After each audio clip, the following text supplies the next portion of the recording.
Hey friends, we are going to decorate some just plain ornaments I picked up from Hobby Lobby. When I bought them, they were 50% off, so check your local and see if they are. I found some vintage photos, some old photos, and some old sheet music from an antique store.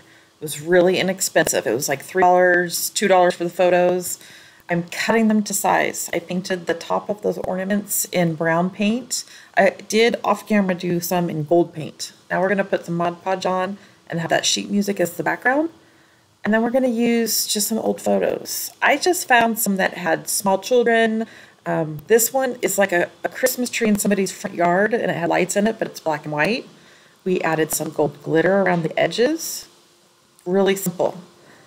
I found some vintage Santa Clauses. They came in a 20 pack from Hobby Lobby. Those by themselves are just beautiful. So I ended up putting sheet music almost on all of the backgrounds of the ornaments, but I did, you can see it at the top of the video, the Dollar Tree tile. I used that in one of them, and it turned out pretty cute.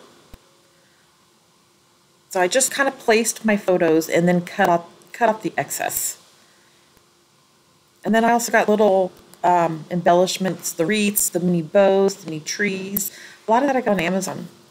That is the distressing spray, Tim Holtz. So if you use the inks, this is the same thing, but it comes in a spray. So we did copper and antique gold on that one. And then we're going to, later in the video, you'll see we used the ink pad just to go around the edges. So if you have old photos for your family, you can definitely personalize these. If not, the antique stores are full of them. Those are the kind of things that probably will stick in a drawer nobody will ever see. So I hot glued that little tile piece on, and then you'll see all of the images at the end. Happy crafting!